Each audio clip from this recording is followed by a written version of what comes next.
Bonjour, je suis Rebecca Dry, je suis anglaise, je suis la directrice du programme international à ESCOM. Quels sont les 3 métiers emblématiques de votre spécialisation?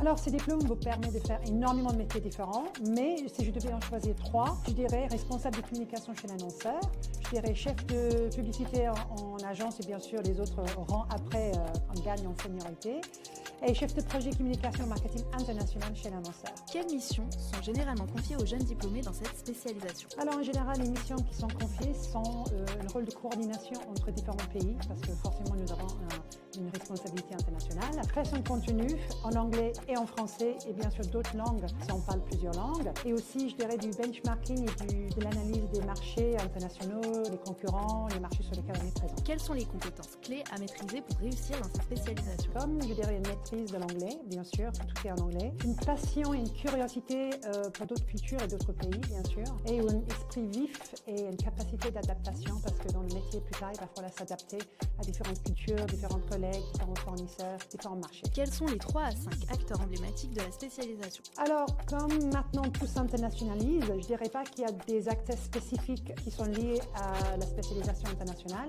Toutes les entreprises sont concernées maintenant par l'international, tous les secteurs, mais même une petite marque qui va viser une croissance internationale et donc il a besoin d'une équipe avérée. Mais bien sûr, les grands groupes embauchent beaucoup des profils internationaux parce que nous équipons des compétences nécessaires pour travailler dans ces gros groupes et travailler à l'étranger, au siège, en France ou dans un autre pays. Dans quel type d'entreprise vos étudiants trouvent-ils le plus souvent leur alternance ou leur premier poste? Alors, je dirais que dans les groupes de luxe, par exemple, LVMH, on a beaucoup de gens qui sont placés là.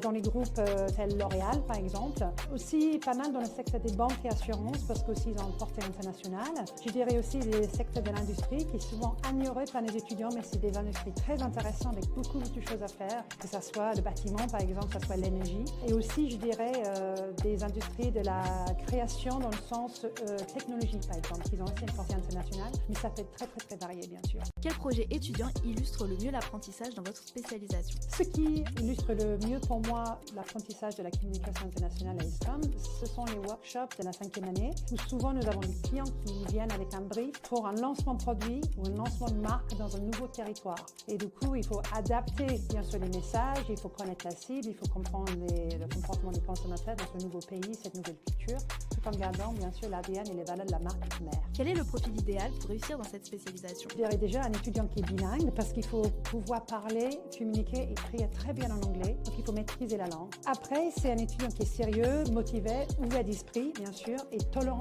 envers les autres parce que nous avons des classes avec beaucoup d'étudiants étrangers, nous avons des étudiants qui viennent d'autres pays, donc déjà en classe vous êtes amené à fréquenter beaucoup de cultures différentes, donc c'est super.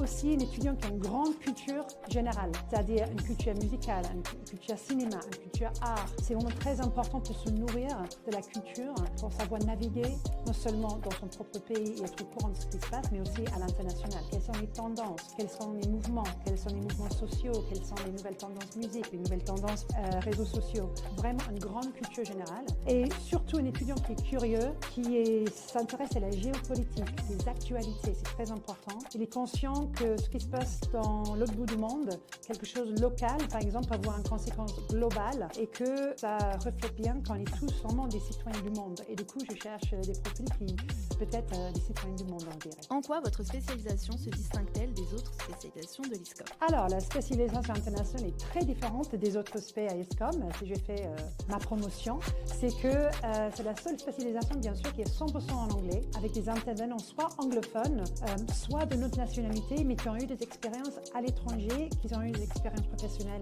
internationales. Du coup, notre corps professoral est très riche et très varié. Et du coup, ça fait une vraie différence. C'est une spécialisation aussi qui étudie tout sur le prisme de l'international. Ce n'est pas le même parcours juste traduit en anglais, pas du tout. On découvre constamment des complexités et des détails d'autres cultures, d'autres pays qu'on ne connaît pas forcément, qui amènent nos étudiants à vraiment acquérir un savoir exceptionnel exceptionnel qui peut être un vrai atout si on cherche des métiers à l'international. Par exemple, on peut étudier l'influence culturelle de Bollywood en Inde, on peut étudier les consommations des médias au Japon, l'entrepreneuriat des femmes en Afrique. C'est vraiment très très varié, il y a tant de sujets et tant de choses à découvrir. Quels conseils donneriez-vous à un étudiant qui hésite encore? Je dirais, si vous hésitez encore sur votre spécialisation, je vous poserai une question. Est-ce que vous voulez travailler n'importe où dans le monde? Si la réponse est oui, donc venez étudier en international et vous aurez la capacité de le faire et vous aurez des opportunités qui agrandissent énormément pour vous.